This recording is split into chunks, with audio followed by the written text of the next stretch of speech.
Di awal film kita diperlihatkan dengan sang tokoh utama yaitu Kelvin yang baru tersadar dari pingsannya. Kelvin yang terbangun di tengah hutan jelas nampak kebingungan karena saat ini dia tidak tahu dirinya ada di mana. Lalu kemudian muncul sebuah pemberitahuan bahwasannya saat ini Kelvin sedang berada di dunia lain atau bahasa gaulnya isekai, di mana sekarang Kelvin memiliki kemampuan sihir seperti summoner, green magic, main kelechi, dan teknik identifikasi untuk melihat informasi tentang targetnya.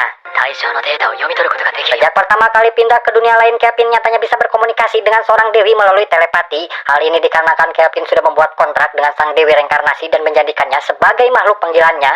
Setelah mengetahui hal tersebut, Kelvin memulai perjalanan menuju pusat kota. Dia diberi saran untuk mengunjungi serikat petualang lalu mendaftar sebagai petualang di sana.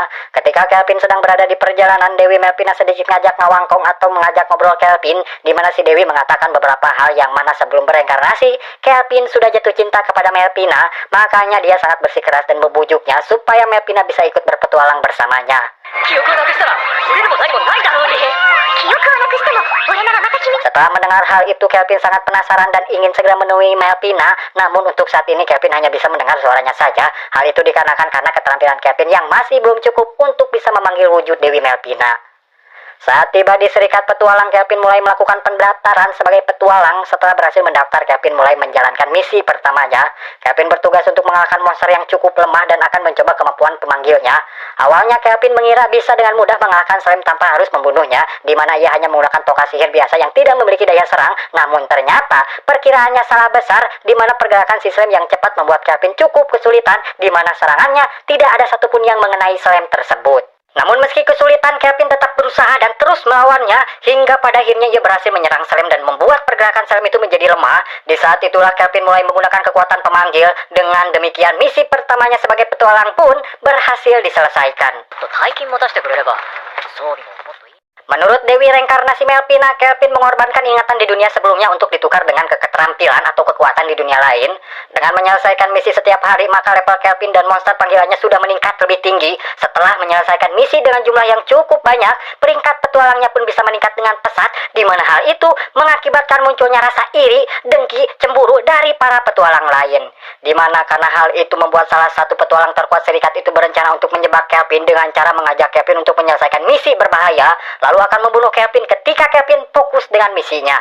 Namun karena Kelvin sudah curiga, dia menolak ajakan orang tersebut. Namun karena orang itu masih memaksa, maka Kelvin pun menantangnya untuk bertanding. Kelvin dan kelompok Kesal akan bertanding untuk menentukan siapa yang akan lebih dulu mengalahkan kesatria roh hitam. Sebenarnya sejak awal Kelvin berniat untuk menjebak Kesal meski peringkat petualangnya rendah, tapi dia berasumsi kalau keterampilannya jauh lebih kuat dari kelompok Kesal. Ditambah lagi dikarenakan slime panggilannya sudah berevolusi, maka dia juga dapat mengandalkannya dalam pertarungan. Dengan demikian Kelvin pun bisa mengalahkan Kesal dan membongkar kejahatan yang sudah dilakukan. Ternyata Kesal adalah pembunuh pemula yang sudah banyak membunuh orang-orang. Oleh karena itu Kelvin akan menyerahkan mereka kepada serikat. Tapi sebelum hal itu dilakukan, ia akan melawan kesatria roh hitam seperti yang sudah direncanakan. Kesatria itu mengatakan tidak tahu alasan kenapa dirinya bisa menjadi monster, padahal sebelumnya ia merupakan seorang manusia yang setia kepada rajanya. Dikarenakan kemampuan lawannya yang sangat tinggi membuat Kelvin bersemangat dan ingin menjadikan monster itu sebagai bawahannya. Untuk itu dia harus mengalahkannya terlebih dahulu dan membuktikan layak atau tidaknya menjadi tuan baru untuk kesatria tersebut. Setelah berhasil mengalahkan Kesal serta mengalahkan kesatria hitam, pandangan orang-orang terhadap Kelvin pun sudah sedikit berubah. Mereka berterima kasih kepada Kelvin karena sudah menyingkirkan penjahat yang pura-pura menjadi petualang. Maka dari itu, dia berhak menerima peringkat yang lebih tinggi dan menerima penghargaan dari kepala serikat secara langsung. Kepala serikat bukanlah orang biasa. Dengan keterampilan mata penilaian yang tinggi, ia bisa mengetahui kemampuan Kelvin dan mengetahui kalau Kelvin bukan berasal dari dunia ini, melainkan dunia lain. Namun meski begitu, kepala serikat ini tidak punya niatan untuk memusuhinya. Malahan dia ingin bekerja sama dengan Kelvin dan membantunya meningkatkan keterampilan sebelum menjadi bahan pemburuan para bangsawan. Setelah menaikkan peringkat petualang, kepala serikat mengatakan sesuatu kepada Kelvin. Dikarenakan kebangkitan Raja Iblis semakin dekat, para pahlawan tidak bisa melindungi tempat tertentu. Sebagai gantinya, beliau meminta Kelvin untuk menangani berbagai hal yang tidak bisa dilakukan oleh mereka. Gitu. Sebelum menjalankan misi berikutnya, Kelvin pergi ke suatu tempat untuk berbelanja. Namun yang akan ia beli bukanlah kecap maupun masako, tapi melainkan seorang budak yang sebelumnya pernah ia lihat. Dia berencana untuk melatih budak tersebut dan mengajaknya masuk ke dalam timnya. Saat tiba di tempat penjualan budak, Kelvin pun menemukan situasi yang tidak terduga, di mana budak yang ingin ia beli ternyata memiliki kutukan naga api yang akan membakar siapapun apabila menyentuhnya. Budak itu merupakan ras pengal peri yang bernama Epil. Sejauh yang dia ingat, Epil sudah menjadi budak. Menurut orang-orang, ia dijual setelah dilahirkan, makanya Epil tidak mengetahui wajah orang tuanya ataupun alasan kenapa dia bisa dikutuk. Namun walaupun kutukan yang mengerikan, Kelvin sudah memutuskan untuk membelinya. Kemudian dengan sihir tingkat tinggi, Kelvin berusaha untuk menghilangkan kutukan tersebut. Kelvin tidak tahu kesulitan apa yang telah dialami Epil, tapi Kelvin bisa memastikan jika dia tidak akan menderita seperti itu lagi. Sebulan sudah sejak Epil bergabung, mereka sudah menaikkan level dan menyelesaikan berbagai macam misi. Epil menggunakan sisa poin keterampilan untuk meningkatkan teknik memanah. Meskipun masih belajar, Kelvin juga sudah menguasai teknik menempa.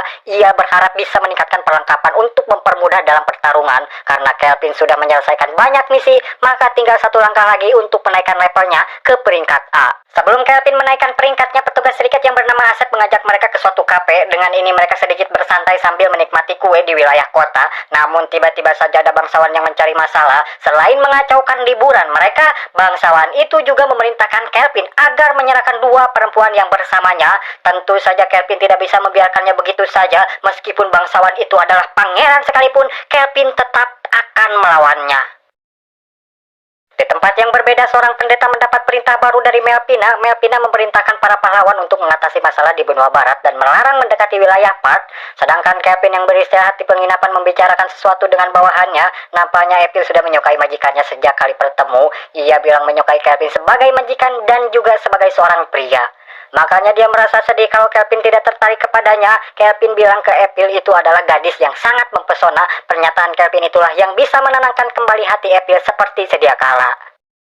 Keesokan harinya mereka berkumpul untuk membahas para pahlawan. Para pahlawan memang terdengar sangat hebat, tapi kenyataannya tidak terlalu kuat. Bahkan sebagai dewi yang telah mengirimnya, Melpina mengatakan kecewa dengan pencapaian para pahlawan. Ia ragu apakah mereka bisa berkembang sebelum Raja Iblis bangkit.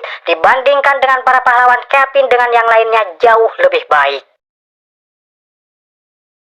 Beberapa saat setelahnya, Kelvin mendapat panggilan dari Serikat. Dia diberi misi untuk mengatasi iblis yang terlihat di dalam dungeon. Sebelumnya ada petualang menemukan iblis yang tersegel di dalam ruangan rahasia. Dikarenakan kekuatan iblis itu belum diketahui, maka Kelvin diperintahkan untuk menyelidikinya.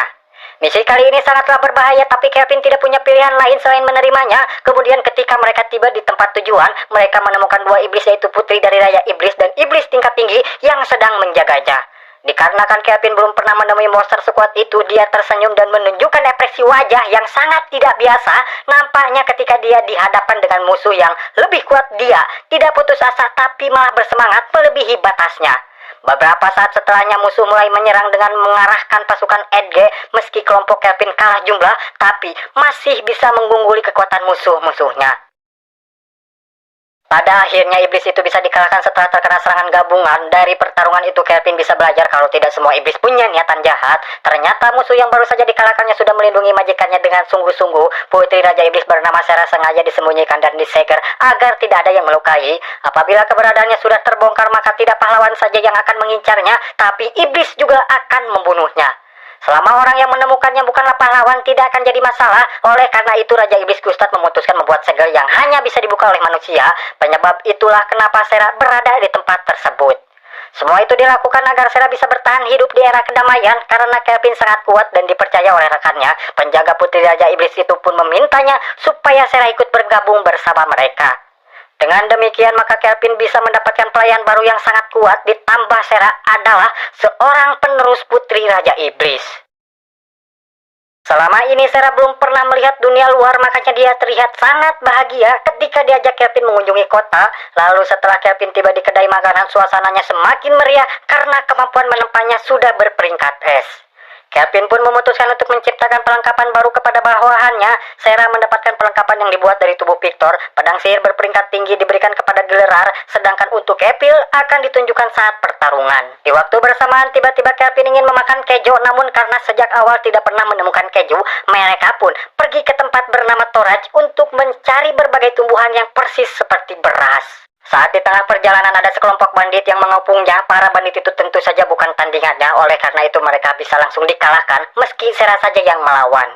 Setelah melakukan perjalanan yang cukup panjang, Kelvin dan yang lainnya telah sampai di negara Air Tonaj karena sudah berhasil menangkap bandit yang sudah meresahkan warga. Ketua serikat di negara itu pun mengucapkan terima kasih secara langsung. Selain mengucapkan terima kasih, ketua serikat itu juga mengatakan permasalahan yang disebabkan oleh para bandit tersebut. Ternyata ketua mereka yang berlevel tinggi masih berkeliaran di wilayah itu.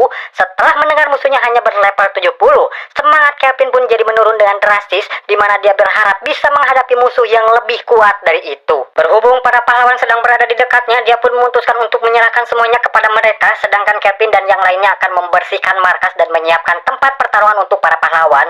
Dia berencana untuk menyamar jadi penjahat supaya bisa bertarung secara langsung menghadapi para pahlawan. Lalu di sini kita diperlihatkan dengan Kelvin yang sedang memanas-manasi para pahlawan itu. Tampaknya mereka benar-benar gak sadar kalau sebenarnya yang ada di hadapan mereka itu bukanlah seorang penjahat yang dicari. Alhasil Toya, Setsuna, Miyabi, dan Hana bersiap melawan Kelvin dan kawan-kawan. Kelvin akan menghadapi mereka sendirian, bahkan ia mengajak taruhan siapa yang kalah di pertarungan itu wajib menuruti perintah yang menang. Tapi di sini si Toya langsung menolak tantangan dari Kelvin, di mana ia merasa tidak adil harus mengkeroyok musuhnya sendirian. Namun Setsuna ngasih tahu Toya kalau si Kelvin bukanlah musuh yang bisa dipandang sebelah mata. Pernyataan Setsuna itu pun dibenarkan oleh Miyabi yang memiliki skill identifikasi. Miyabi merasa kalau kekuatan Kelvin berada di atas mereka semua. Setelah mendengar masukan dari teman-temannya, Toya pun memutuskan menyetujui syarat Kelvin tersebut.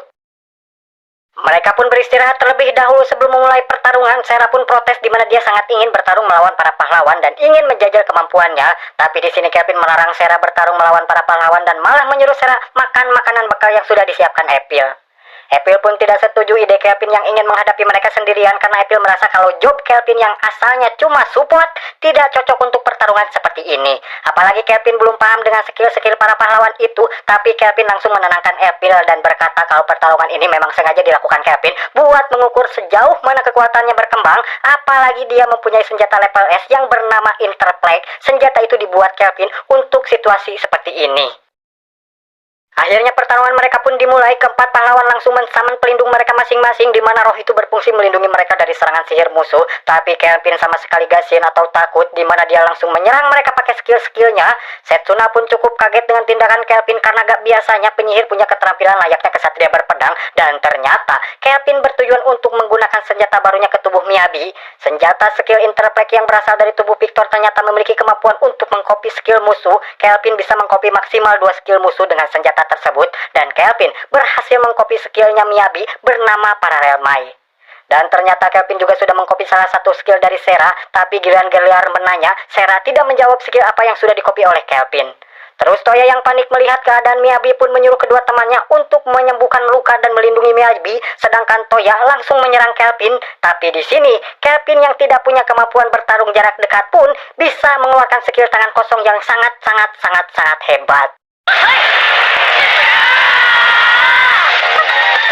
Dan ternyata skill itulah yang dikopi dari Sera. Bahkan Setsuna yang ikut membantu Toya tidak bisa berbuat apa-apa di hadapan Kelvin. Nana pun langsung khawatir dengan keadaan Toya dan mencoba untuk mengobati dia. Tapi Toya menolak, dia tidak ingin dibantu oleh Nana.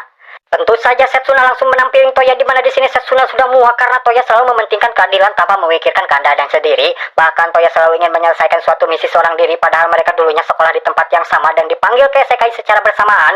Setsuna ingin Toya ingat kalau mereka akan kuat jika bersama-sama, di mana Setsuna tidak ingin Toya menanggungnya sendirian. Nana dan Miyabi pun langsung membenarkan perkataan Setsuna itu. Akhirnya berkat teman-temannya itu, Toya kembali bersemangat untuk menghadapi Kelvin. Mereka langsung melakukan serangan combo sihir mereka, dan benar saja berkat kerjasama yang cukup baik mereka berhasil membuat Kelvin sedikit kewalahan. Namun tetap saja Kelvin masih bukan tandingan untuk mereka, dan kali ini Kelvin akan menguji kerjasama mereka, di mana ia memberi mereka tips untuk di mana ia memberi mereka tips satu persatu dan menjelaskan kelemahan dari serangan mereka bersamaan.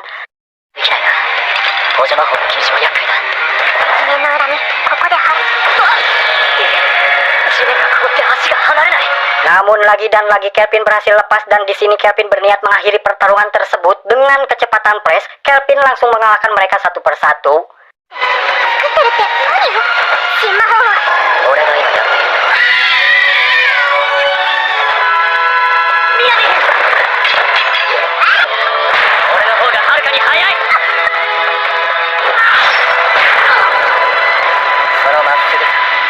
Beberapa saat kemudian Toya pun kembali siuman dan dia melihat gadis budak tadi yang ditemuinya sedang bersama Kelvin. Toya yang masih tidak tahu Kelvin pura-pura jahat langsung berusaha untuk menyelamatkan gadis tersebut. Namun gadis itu langsung menyerahkan Toya dan mengatakan kalau Kelvin and geng lah yang sudah menyelamatkannya. Akhirnya Kelvin pun jujur kalau mereka adalah seorang petualang. Mendengar hal itu Toya pun langsung meminta maaf karena sudah salah paham dan menyerang mereka. Namun di sana Sera mengatakan untuk tidak usah khawatir karena pertarungan tadi adalah niatan Kelvin yang sudah disengaja. Akhirnya Toya pun sadar kalau Kelvin tuh cuma ngasih mereka pelajaran dan ngasih tahu kelemahan-kelemahan mereka. Toya pun langsung meminta maaf sambil bersujud, tapi Kelvin tidak mempermasalahkan hal itu asalkan Toya dan teman-temannya mau mengakui kekalahan mereka dan menuruti semua keinginan Kelvin. Toya pun setuju dan akan menuruti semua perintah Kelvin dan betapa terkejutnya mereka saat mengetahui perintah pertama Kelvin adalah meminta mereka untuk membuka baju. Wow!